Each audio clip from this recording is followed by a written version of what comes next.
Hi, and welcome to the Christian Gamer channel. I'm Paul, and I'm using this space to share my insights from the Bible. I want to be clear right up front. I don't claim to have any special authority. I'm not a pastor, a theologian, an apostle, or anything special. I'm just an ordinary person who reads their Bible and wants to share what I've learned with the wider community. Because of that, your personal insights are absolutely no less valid than mine. I strongly urge you to join the conversation. If you disagree with anything I've said, or if you want to add something you think I've missed or glossed over, you are actively encouraged to do so. Feel free to leave your thoughts in the comments or even share a link to your own video. I know sharing biblical insights can be intimidating, especially in an age where simply trying to tell the truth can risk persecution or the fear of it down the road. But remember, God did not give us a spirit of timidity, but of power and love and self-control. So let's not be afraid to stand firm and share our faith and insights with courage. Okay, let's do this. And today we're going to be talking about salt and light from the Bible study I was having on Matthew 5 verses 13 to 16. And in the King James Version we read, "Ye are the salt of the earth, but if the salt have lost its savour, wherewith shall it be salted? It is thenceforth good for nothing, but to be cast out, and to be trodden under foot of men. Ye are the light of the world. A city that is set on a hill cannot be hid. Neither do men light a candle, but put it under a bushel, but on a candlestick, and it giveth light unto all that are in the house. Let your light so shine before men, that they may see your good works, and glorify your Father which is in heaven." And the English Standard Version reads, "You are the salt of the earth, but if salt has lost its taste, how shall its saltiness be restored? It is no longer good for anything except to be thrown out and trampled under people's feet. You are the light of the world. A city set on a hill cannot be hidden, nor do people light a lamp and put it under a basket, but on a stand, and it gives light to all in the house. In the same way, let your light shine before others, so that they may see your good works and give glory to your Father who is in heaven." And the New International Version reads, "You are the salt of the earth, but if the salt loses its saltiness, how can it be made salty again?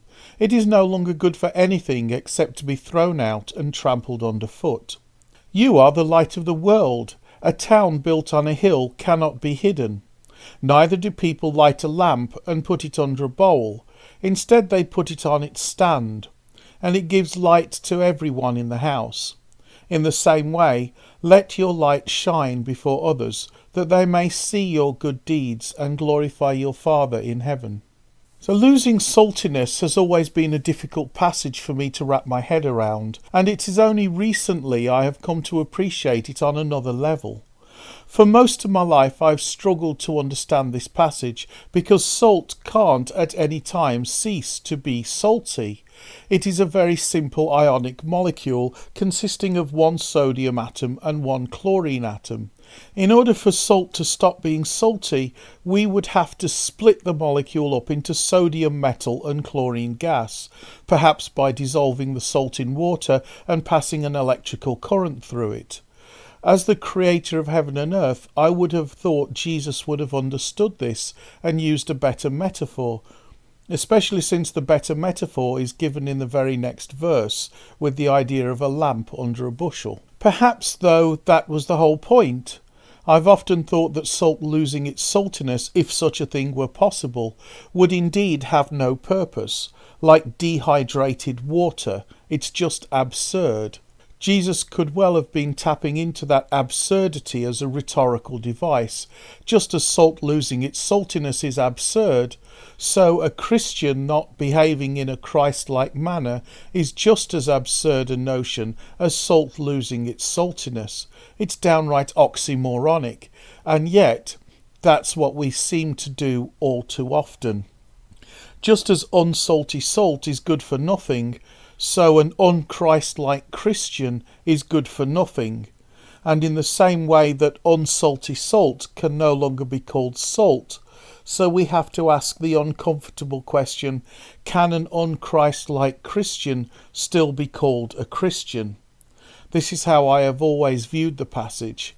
However, I have since discovered that at least as far as the first century hearers would have understood Jesus' words, salt can indeed lose its saltiness, and the metaphor is even more poignant. Jesus was talking to a first century audience with no idea of chemistry as we understand it today. In those days, salt was not the highly refined crystallized sodium chloride with anti-caking agents we love to sprinkle on chips. It was mined from salt marshes or taken from the Dead Sea. It would have contained salt, sodium chloride, but contaminated with other minerals as well, such as gypsum, magnesium chloride and magnesium sulfate, and even sand. If the salt got wet, the sodium chloride would have dissolved in the water and ran away, leaving the other minerals, sand and gypsum, possibly a little sodium and magnesium salts, but in much lower concentrations. That may have looked like salt, but were not salt. The saltiness of the salt would literally have washed away. Furthermore, magnesium salts, chloride and sulfate, are much more hygroscopic, that's moisture absorbing, than sodium chloride. In a humid climate like parts of the Levant, a pile of impure salt would actively pull water from the air.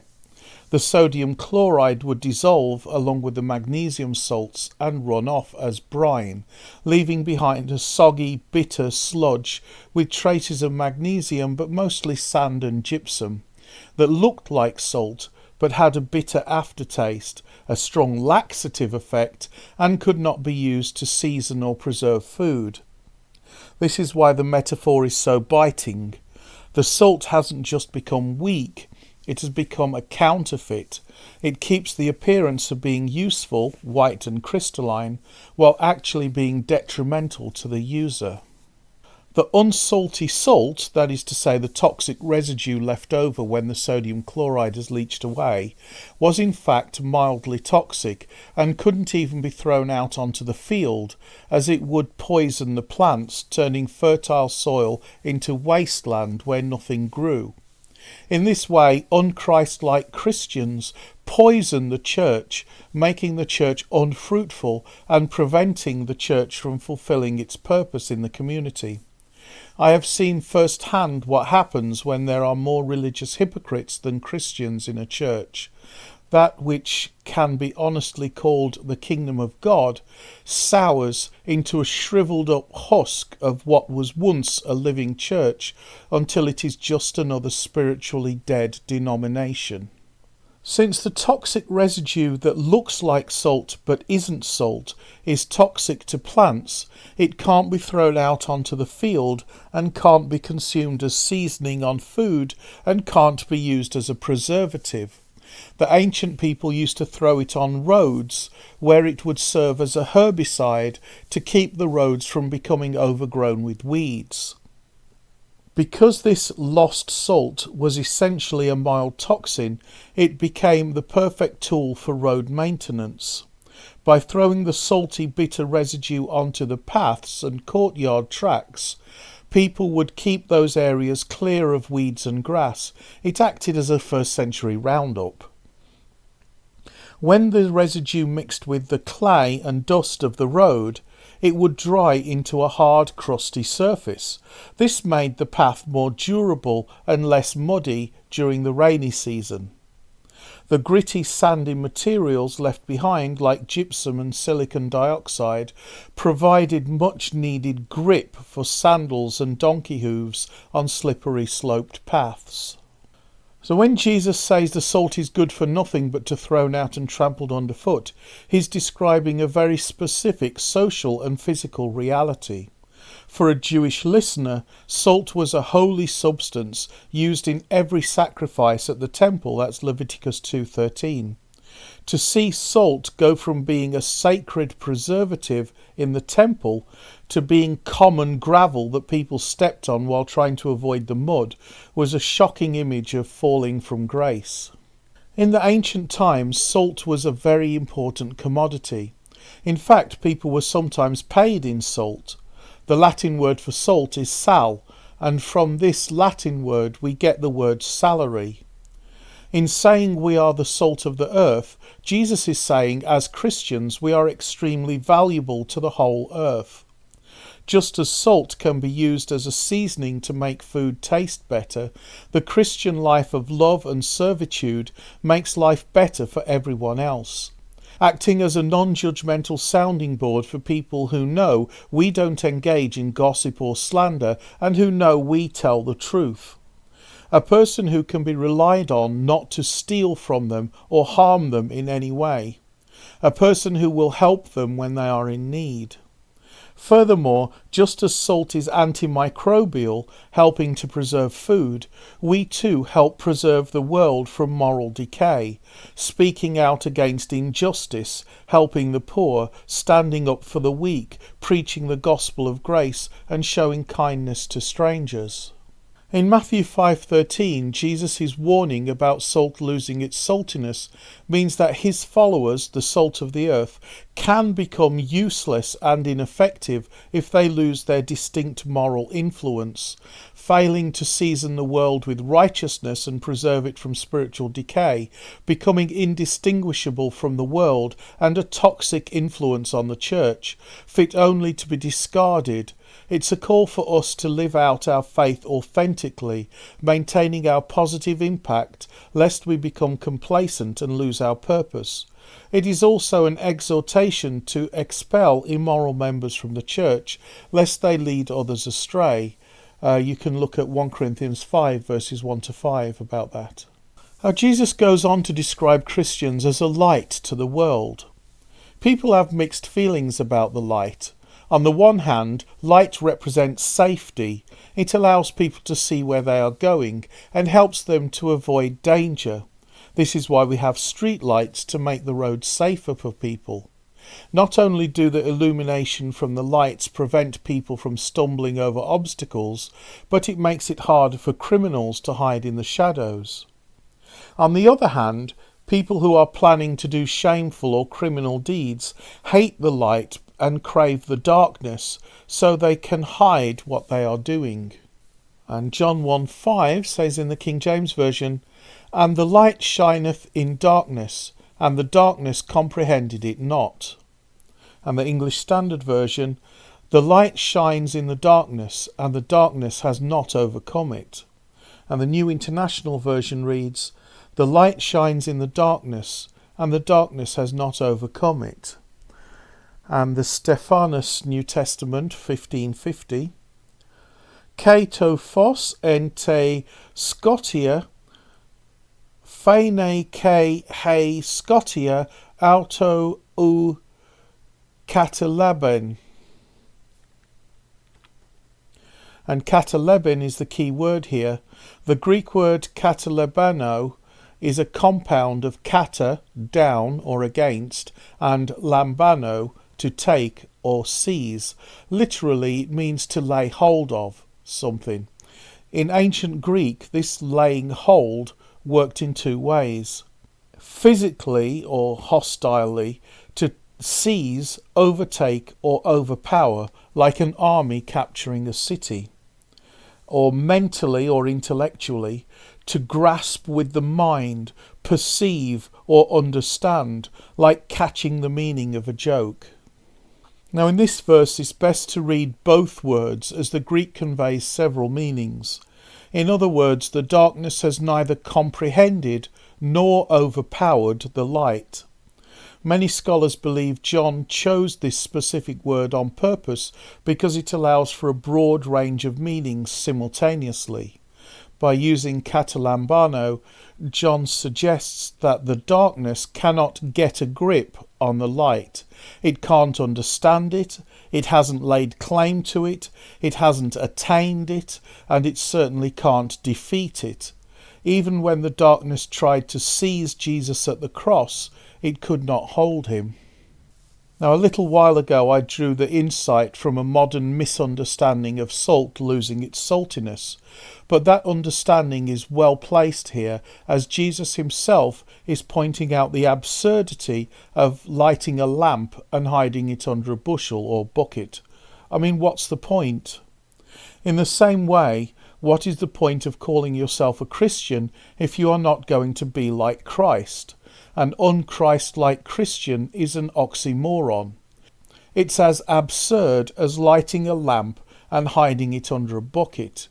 If we hide our light, we are being ashamed of Christ, and we are not helping anyone. So a bushel in the 1st century AD, around the time of Jesus, would probably have been a Roman modius, which is just a bucket that holds a specific volume of either liquid or grain. The volume would be around 8.73 litres in modern metric units. The actual volume would have varied a little bit because they didn't have standardised weights and measures. Now, the lamp would probably have looked something like the picture on the right, which is a double-headed lamp found in Samaria. You pour the oil, probably olive oil, in the large hole, and the wicks go in the 2 smaller holes. This would be the kind of lamp that the virgins would have been tending when they were waiting for the bridegroom to arrive in the parable of the 10 virgins. Besides defeating the purpose of lighting the lamp, hiding it under a bushel restricts ventilation until carbon dioxide and carbon monoxide levels build up sufficiently to extinguish the flame, regardless of how much oil remains. This would imply that not only is being an unchristlike Christian an absurdity, a Christian who reads their Bible and prays diligently but is ashamed of their faith and doesn't take their faith out into the community will eventually extinguish the light within themselves. That is to say, a private faith will gradually weaken until it becomes no faith at all. Christianity was never meant to be private. Here Jesus makes it clear that our light must be seen so that others may glorify God. Jesus makes it clear that a city on a hill cannot be hidden, and a lamp is meant to be on display so that it can give light to the whole room. Only then can people see our good deeds and glorify God. Again, this seems to run into a problem with Matthew 6 verses 1 to 4. You could even get whiplash going from Matthew 5 to Matthew 6. So the King James Version reads, "Take heed that ye do not your alms before men, to be seen of them. Otherwise ye have no reward of your Father which is in heaven. Therefore, when thou doest thine alms, do not sound a trumpet before thee, as the hypocrites do in the synagogues and in the streets, that they may have glory of men. Verily I say unto you, they have their reward. But when thou doest alms, let not thy left hand know what thy right hand doeth, that thine alms may be in secret, and thy Father which seeth in secret himself shall reward thee openly." And the English Standard Version reads, "Beware of practicing your righteousness before other people in order to be seen by them, for then you will have no reward from your Father who is in heaven. Thus when you give to the needy, sound no trumpet before you, as the hypocrites do in the synagogues and in the streets, that they may be praised by others. Truly I say to you, they have received their reward. But when you give to the needy, do not let your left hand know what your right hand is doing, so that your giving may be in secret, and your Father who sees in secret will reward you." And the New International Version reads, "Be careful not to practice your righteousness in front of others to be seen by them. If you do, you will have no reward from your Father in heaven. So when you give to the needy, do not announce it with trumpets as the hypocrites do in the synagogues and on the streets, to be honoured by others. Truly, I tell you, they have received their reward in full. But when you give to the needy, do not let your left hand know what your right hand is doing, so that your giving may be in secret. Then your Father who sees what is done in secret will reward you." Now the distinction is of purpose. It's not actually a contradiction. The key is to look at the intended result of the action. Notice the specific wording Jesus uses for the audience in both passages. In Matthew 5:16, the command is to let your light shine, and the desired result is that they may see your good deeds, and the goal is to glorify your Father in heaven. But in Matthew 6, "Be careful not to practice your righteousness, and the desired result is to be seen by them, and the goal is to be honoured by men." The contradiction disappears when we realise that Matthew 5 is about visibility for the sake of God's reputation, while Matthew 6 is about visibility for the sake of our own reputation. Now Matthew 5:14-16, the metaphor is a lamp. A lamp doesn't shout, it simply makes it possible for people to see where they are going. If you are living a life of integrity, kindness and courage, people will notice. Jesus is saying, don't hide that. If you try to stay undercover as a believer to avoid social friction, you're depriving the world of the light it needs. In Matthew 6:1-4, the metaphor is a trumpet. This is performative. It is virtue signalling in its purest form. Doing a good deed and then making sure the camera is rolling so you get the credit. So the practical rule of thumb here, biblical scholars often suggest a simple litmus test to distinguish between these two. Shine your light when you are tempted to hide it out of fear or shame to avoid being called a religious nut. Hide your deeds when you are tempted to show them out of pride to be thought of as a great person. As the theologian A.B. Bruce famously put it, we are to show when we are tempted to hide, and hide when we are tempted to show. Okay, so these are my lessons. Please don't see this as me telling you what to believe. If you have different lessons, please leave them in the comments. I'd love to hear from you. So the first lesson is don't compromise with sin. When tempted to compromise between God's standards and what our sinful nature wants, remember that impure first century salt could lose its saltiness and become toxic to all those around us. Let us strive therefore to be good ambassadors for Christ by being fully committed to our faith and to the church, not compromising by giving in to our own sinful desires, but putting to death whatever belongs to our earthly nature. Colossians 3:5 for that one. And the second lesson is don't compromise with the world. Humans have a deep-seated desire to fit in because our brains are wired for survival, and being part of a wider community means survival. However, wanting to fit in with both the church and the world can lead us to being ostracised from both. Just as a city on a hill can't be hidden, and just as it is totally absurd to hide a lamp under a bushel, so too being ashamed of Christ is toxic to our faith. When asked if you are a Christian, boldly answer in the affirmative and tell people why you love Jesus. As Christians, let us practice our faith boldly and confidently, seeking only to be accepted by Christ and not worrying if the world will not understand or accept us. And the key takeaway from this, the central takeaway is that authenticity is the fuel for influence. Just as salt must be chemically salt to preserve and light must be visible to guide, a Christian must maintain their distinct Christ-like character to be of any value to the world. To lose that distinctiveness is to lose one's purpose entirely. Okay, I hope that was helpful. Don't forget to leave a like and subscribe. It helps a small channel, and I would love to hear from you in the comments. And I'll look forward to seeing you in next week's video.